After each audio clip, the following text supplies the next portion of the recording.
In 1783, American, British, French, and Spanish representatives gathered in Paris, in part to hash out what the war meant for this huge region between the Appalachians and the Mississippi. Who will claim, who will own this place? Now, Spain's claims stretched from the Pacific to about Chip's house in Georgia. Big place.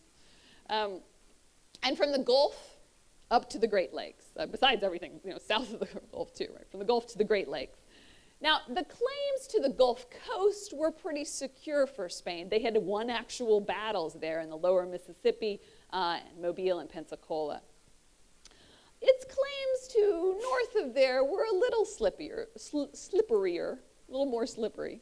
They rested on that at one point some Potawatomi Indians had gone into St. Louis and persuaded some militiamen to go with them to Fort St. Joseph, which was a British fort in Michigan. They managed to take it pretty easily because it wasn't really very defended. So Spain counted that as in the name of Spain because French-speaking Spanish militiamen were part of it. At one point, the Spanish commander of Arkansas Post, which was a small post on the Arkansas River just west of the Mississippi, he, in 1780, rowed across the Mississippi River, planted a Spanish flag on the east side of the Mississippi, about where Memphis is, declared the entire east bank of the Mississippi River a Spanish colony, and then rowed back west to his post. So those are Spain's two big points in its favor. But the ambitions of the United States to the west were even less reasonable looking in 1783. The Continental Army's victory at Yorktown had come with massive assistance from European allies. Congress's claims to the west rested on George Rogers Clark's victories in the Illinois country, which had been funded by Spain. Spain had lent the money to Virginia and also directly paid many of Clark's bills. The new nation was deeply in debt to the Dutch, the French, and the Spanish. And of course, as you know, under the Articles of Confederation, the Congress had limited power to raise funds because it couldn't tax income or property, it couldn't levy duties on imports or exports. No one even knew how big the national debt was because so much of it was just still receipts in people's pockets that hadn't even been filed yet, much less paid. Indians from the Ohio Valley at the time were raiding the western parts of the states from Tennessee to Pennsylvania. And these Indians were still armed by Britain, which was still manipulating out of Canada. In fact, most of this disputed region between the Appalachians and the Mississippi actually had never been controlled by Europeans at all, but was in the hands of Creeks and Shawnees and many, many other powerful Indians. So, in Paris in 1783, France proposed a compromise. So you have to sort of geographically see this in your mind. The compromise that France proposed was that Spain would get the Floridas, which it had won West Florida, but it would get the Floridas and everything from the Gulf north to the Tennessee River. So basically the present-day states of Alabama, Mississippi, and far western Tennessee. The United States would get sort of a middle slice between the Tennessee and Ohio rivers, what's now basically Tennessee and Kentucky. And then Britain would get to keep everything north of the Ohio River, Ohio and the whole Great Lakes region, because of course Britain is there at this treaty making as well. In fact, what happened was the United States and Great Britain made a separate peace, and Great Britain yielded to the United States everything between the Atlantic and the Mississippi, from the Great Lakes to Spanish Florida, as the treaty wrote. Britain sort of threw up its hands like, however you want to interpret that, you all fight it out. We're done with that whole part of this continent. The United States interpreted that wording as everything but the very southernmost sliver of the Gulf Coast and the present-day state of Florida. Spain, needless to say, did not agree. Now, early in the war, Americans had imagined very happily sharing this continent with Spain. In 1778, Virginia Governor Patrick Henry assured Galvez that the United States had more land than can be settled for many ages to come. After the Siege of Pensacola, Congress hung Galvez's portrait, very similar to this portrait, in a place of honor in the room where Congress met. Soon, though, congressmen moved the portrait to a less public wall in the house of the president of Congress, perhaps because they were talking about things they didn't want him to hear. And then it was mysteriously lost for a long, long time. Today it's back in Congress, but only within the last few years. But in the 1780s, during the war, Congress was after the war, in this decade after the war, Congress was more worried about Spanish ambitions on the continent than grateful for Spain's help. And it's hard to believe this today when we know the United States is going to do what it does. But in fact, there was a lot for Congress to be worried about in Spain's ambitions. Spain had joined this war to extend its empire, and it seemed to be working. To Spain, the American states were obnoxious, but weak and poor, as their continuing debts to Spain showed. Spain believed it could keep the United States in place as a dependent, really. Now, impatient with the Americans' repeated insistence on their interpretation of the Treaty of Paris, King Carlos in 1784 closed the port of New Orleans to American and British traffic and forbade both from navigating the Mississippi. He explicitly declared that the Treaty of Paris between the British and the Americans had no right to do anything about Spanish territory, which he said all of this area was. So, questions of the West were not settled in 1783. And in fact, some Americans believed in the 1780s that they might be better off outside the United States. Americans who sought land and markets in the West, as many, many of them did, were likely to award their loyalty to whatever political entity could help them raise and sell their crops and support their families. George Washington knew this. He said in 1784, "The Western states stand as it were upon a pivot. The touch of a feather could turn them either way." For example, part of the state of North Carolina lay west of the Appalachians. North Carolina and Virginia both had sort of claims to long, long states stretching west. And settlers who had moved west of the Appalachians and were technically part of North Carolina, they blamed the state of North Carolina and Congress for not protecting them from Indians. They were going west and settling on lands that belonged to Indians, right? But they thought Congress and North Carolina state should protect them. And they also blamed politicians in the East for not getting them access to the Mississippi and New Orleans that Spain had cut off. These North Carolinians in 1784 declared their independence from North Carolina, and they constituted themselves as the state of Franklin. If they named themselves after Franklin, they would seem American and not North Carolinian. People in Franklin and other Western settlements had many of the very same problems that the British colonies had had under Britain, including insufficient representation in faraway legislative bodies. The east coast of North Carolina seemed as far to these Western North Carolinians as London had to people in Philadelphia during the Revolution. And the sense that they received little benefit from those who claimed them. In fact, during Franklin's deliberations about whether to secede from North Carolina, one of the delegates to the convention took out of his pocket a copy of the Declaration of Independence and said, "Look, each one of these things that Thomas Jefferson complained about King George, that's exactly what the state of North Carolina is doing to us now, and that's why we need our independence." But they couldn't stand alone, and that's where Spain came in. If the American Republic couldn't provide markets and protection from Indians, maybe an empire could. Some Americans imagined creating small, independent republics that would ally with Spain or even become colonies, somewhat self-running colonies within the Spanish Empire. Men with plans for the Trans-Appalachian West met with Spanish officials in New Orleans and Pensacola. And others just streamed into the Spanish ambassador's house, including North Carolina Congressman James White and Virginia Congressman John Brown.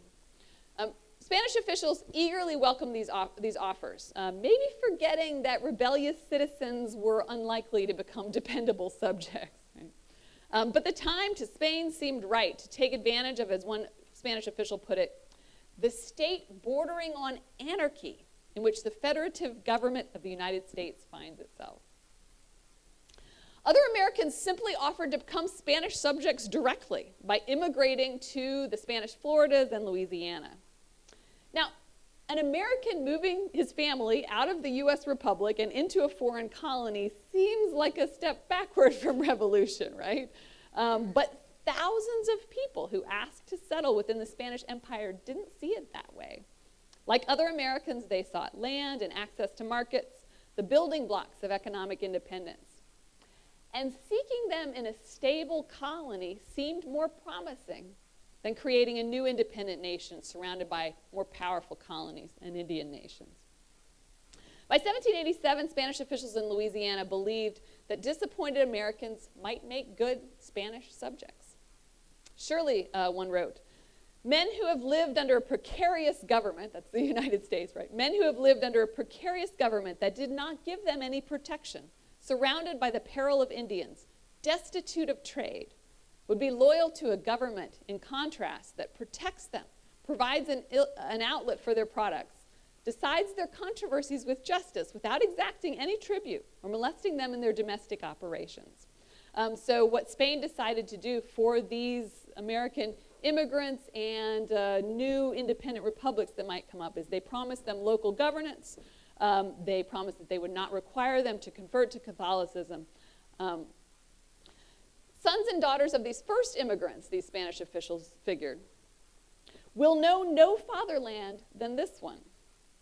So just as the United States would welcome European immigrants whom they hoped would become loyal Americans, so too Spanish administrators imagined that American immigrants would become loyal Spanish subjects.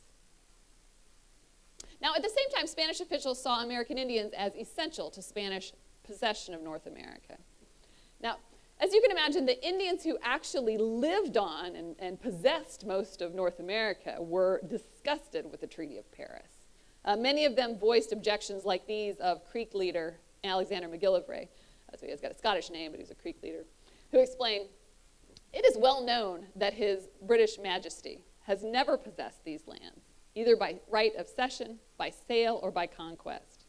On the contrary, it is well known that from the beginning of the settlement of the English colonies of Carolina and Georgia until the date of the Treaty of Paris, never have they had title to or pretended to own these our lands." You can't decide these in a treaty that the Creeks aren't part of. So for a while, the Spanish and Indians living near them saw potential in alliance that would increase both of their powers in the region and hem in the United States. Now, the Spanish crown chose Galvez as the best man to implement this new vision. At the end of the war, the crown appointed him, in addition to governor of Louisiana and governor of the Floridas, which he'd won, they made him Captain General of Cuba and in 1785 Viceroy for all of New Spain, a jurisdiction that stretched from southern Mexico to the Canadian border and from the Californias to Cuba. As governor of Louisiana, a huge colony with few European settlers and very strong and confederated Indian nations, Galvez had learned that it was very important to cultivate Indian alliances. In 1778, so before he got involved in the war, the young governor had advised his uncle, by keeping Indians friendly by means of presents, the king could keep them contented for 10 years with what he spends in 1 year on fighting them. Right? It's cheaper to make friends with Indians than to fight against them. Louisiana's powerful Indians had insisted that the Spanish continue the kinds of relations that the French had had when they ruled Louisiana. And Galvez thought that that system was an excellent one for managing a huge and unwieldy empire. So Galvez determined to apply these principles of Indian friendship rather than war to native peoples across the northern frontier once he was in charge. So in the west, he made peace with the Comanches and with the Apaches. In the east, he sought alliance with others who would oppose the Americans. Now, in 1784, all still bitter about the Treaty of Paris, and some still fighting the United States, Creeks, Chickasaws, Alabamas, Choctaws, and Cherokees formalized their alliance with Spain. The crown, in turn, increased its budget for Indian supplies. And in a gesture that many an Indian leader made, one Choctaw chief handed over to the Spanish his British medals that the British had given him, and his American flag. It's funny that he had both, right? And he declared, "Never again will we call ourselves English. From this moment on, we are Spanish." Now, but beyond the immediate value of getting Spanish weapons, which is sort of probably the main reason for Indians to want to ally with Spain, another key to these alliances was Spanish recognition of Indian sovereign land rights, the very thing that the Treaty of Paris had sort of pretended didn't exist. Now, Indians repeatedly asked for Spanish help in securing their borders, with diplomatic as well as military assistance. Indian delegations asked Spanish officials to, as one put it, determine and agree with the American states on the boundaries of each state, fixing them in a permanent manner so as to prevent any cause of discord, and in order to put an end to the differences over the matter. Spanish officials worked to keep their own colonists from settling in or hunting on the lands of their Indian allies.